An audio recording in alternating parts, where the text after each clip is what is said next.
Hi friends, ഇന്ന് നമുക്ക് നല്ല പഞ്ഞി പോലുള്ള നല്ല സോഫ്റ്റ് ആയിട്ടുള്ള പുട്ട് തയ്യാറാക്കുന്നത് എങ്ങനെയെന്ന് നോക്കാം. അപ്പോൾ നിങ്ങൾ വീഡിയോയ്ക്ക് മറക്കാതെ ഒന്ന് ലൈക്ക് ചെയ്തൊന്ന് സപ്പോർട്ട് ചെയ്യാം കേട്ടോ. അപ്പം നമുക്കിതെങ്ങനെയാണ് റെഡിയാക്കണേന്ന് നോക്കാം. അപ്പോൾ ഞാനിവിടെ പുട്ട് തയ്യാറാക്കാനായിട്ട് 1 കപ്പ് പുട്ടുപൊടി എടുത്തിട്ടുണ്ട്. ഇപ്പോൾ ഞാനിവിടെ എടുത്തിട്ടുള്ളത് അജ്മിയുടെ പുട്ടുപൊടിയാണ്. അപ്പോൾ ഏത് പുട്ടുപൊടി മേടിച്ചാലും നമ്മളത് സ്റ്റീം മെയ്ഡ് ആയിട്ടുള്ളത് മേടിക്കാനായിട്ട് പാക്കറ്റിൽ എഴുതിയിട്ടുണ്ടായിരിക്കും. അത് ശ്രദ്ധിച്ച് നോക്കി മേടിക്കുക. സ്റ്റീം മെയ്ഡ് ആയിട്ടുള്ള മേടിക്കുമ്പോഴത്തേക്കാണ് നല്ല സോഫ്റ്റ് ആയിട്ടുള്ള പുട്ട് കിട്ടുന്നത് കേട്ടോ. അപ്പോൾ ഞാനിതിലേക്ക് ഏകദേശം ഒരു 1/4 ടേബിൾ സ്പൂണോളം ഉപ്പ് ചേർത്ത് കൊടുത്തിട്ടുണ്ട്. ഉപ്പും കൂടെ ചേർത്തിട്ട് നന്നായിട്ടൊന്ന് മിക്സാക്കി എടുക്കാം. എന്നിട്ട് വേണം നമുക്കിതിലേക്ക് വെള്ളം കുറേശ്ശെ ചേർത്തിട്ട് നനച്ചെടുക്കാനായിട്ട്. ഉപ്പും കൂടെ ചേർത്തിട്ട് നന്നായിട്ടൊന്ന് മിക്സാക്കി എടുത്തിട്ടുണ്ട്. ഇനി നമുക്കിതിലേക്ക് വെള്ളം ചേർക്കാം. അപ്പോൾ ഞാനിവിടെ എടുത്തിട്ടുള്ളത് 1 കപ്പ് ഇളം ചൂടുള്ള വെള്ളമാണ്. നല്ല തിളച്ച വെള്ളം ചേർക്കരുത്, ഇളം ചൂടുള്ള വെള്ളം മതിയാകും. 1 കപ്പ് എടുത്തിട്ടുണ്ട്. അത് നമുക്ക് 3-4 പ്രാവശ്യമായിട്ട് ചേർത്തിട്ട് നനച്ചെടുക്കാം. കട്ടയാകുന്നതൊക്കെ കൈവച്ചിട്ട് നന്നായിട്ടൊന്ന് പൊടിച്ച് വെള്ളം ചേർത്ത് നനച്ചെടുക്കാം കേട്ടോ. ആദ്യമേ ഒരുപാട് വെള്ളം ചേർക്കരുത്, അപ്പം വെള്ളം കൂടിപ്പോകാൻ ചാൻസ് ഉണ്ട്. അത് നമുക്ക് കുറേശ്ശെ ചേർത്ത് ഇതുപോലെ നന്നായിട്ടൊന്ന് നനച്ചെടുക്കാം. വെള്ളത്തിൻ്റെ അളവിന് വ്യത്യാസം വരും. നമ്മൾ എടുക്കുന്ന പുട്ടുപൊടിയുടെ അനുസരിച്ചിട്ട് വെള്ളത്തിൻ്റെ അളവിന് വ്യത്യാസം വരും. നമ്മളത് കുറേശ്ശെ ചേർത്ത് നനച്ചെടുത്താൽ മതിയാകും. അപ്പോൾ ഞാനിവിടെ 1 കപ്പ് എടുത്തതിൽ നിന്നും ഒരു 3-4 ടേബിൾ സ്പൂണോളം വെള്ളം ബാക്കി വന്നിട്ടുണ്ട്.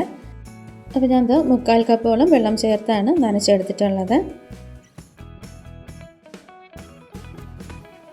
കട്ടയില്ലാതെ നന്നായിട്ട് പൊടിച്ചെടുക്കാം കേട്ടോ. അപ്പോൾ ഇതിൻ്റെ പരുവം എന്ന് പറയുന്നത് നമുക്ക് കൈവശമൊന്ന് ഉരുട്ടി നോക്കാം. നമുക്കത് ഉരുട്ടി എടുത്തിട്ട് തിരിച്ച് നന്നായിട്ട് കട്ടയില്ലാതെ ഒന്ന് പൊടിച്ച് എടുക്കാൻ പറ്റുന്നുണ്ടെങ്കിൽ ആ ഒരു വെള്ളത്തിൻ്റെ അളവ് കറക്റ്റായിരിക്കും കേട്ടോ. അപ്പോൾ ഞാനിവിടെ 3/4 കപ്പോളം വെള്ളം ചേർത്ത് നനച്ചെടുത്തിട്ടുണ്ട്. നന്നായിട്ട് വന്നിട്ടുണ്ട് കേട്ടോ.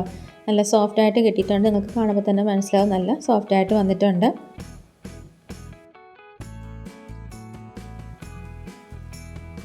ഇനി ഞാനിത് 20 മിനിറ്റോളം റെസ്റ്റ് ചെയ്യാൻ വെക്കുവാണ്.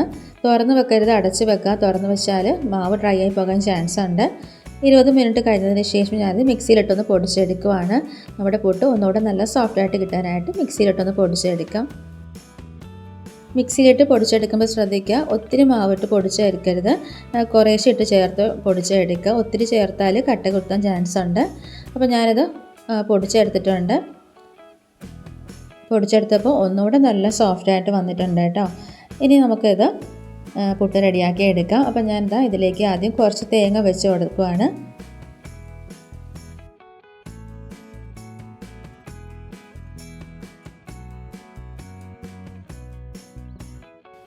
ഇതിലേക്ക് പുട്ടുപൊടി നിറച്ചെടുക്കുമ്പോൾ ശ്രദ്ധിക്കുക, ഒത്തിരി ടൈറ്റ് ചെയ്ത് പ്രസ് ചെയ്ത് വെക്കരുത് കേട്ടോ. ലൂസാക്കി വേണം നിറച്ചെടുക്കാനായിട്ട്.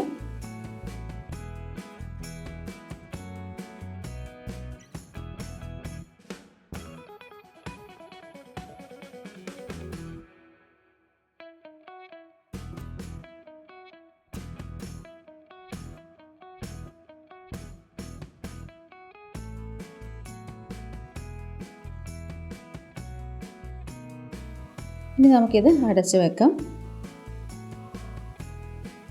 അപ്പോൾ ഇതാ കുക്കറിൽ വെള്ളം വെച്ചിട്ടുണ്ട്. വെള്ളം നന്നായിട്ട് തിളച്ച് ആവി വന്നിട്ടുണ്ട്. നമുക്ക് ഇതിലേക്ക് വെച്ച് കൊടുക്കാം.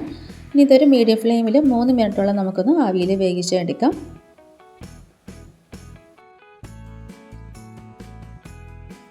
അപ്പോൾ ഞാനിത് 3 മിനിറ്റോളം ആവിയിൽ വേവിച്ചെടുത്തിട്ടുണ്ട്. അപ്പോൾ നമ്മുടെ നല്ല സോഫ്റ്റ് ആയിട്ടുള്ള പുട്ട് ഇവിടെ റെഡി ആയിട്ടുണ്ട്. ഇത് വൈകുന്നേരം ആയാലും ഒട്ടും കട്ടിയാകാതെ നല്ല സോഫ്റ്റായിട്ടാണ് കേട്ടോ ഇരിക്കുന്നത്. അപ്പോൾ നിങ്ങളെല്ലാവരും ട്രൈ ചെയ്ത് നോക്കുക. വീഡിയോ ഇഷ്ടപ്പെട്ടാൽ ഒന്ന് ലൈക്ക് ചെയ്യുക, ഷെയർ ചെയ്യുക, കമൻറ്റ് ചെയ്യുക. ചാനൽ സബ്സ്ക്രൈബ് ചെയ്തിട്ടുണ്ടെങ്കിൽ സബ്സ്ക്രൈബും കൂടെ ചെയ്തിട്ട് നമ്മുടെ ചാനൽ ഒന്ന് സപ്പോർട്ട് ചെയ്യുക.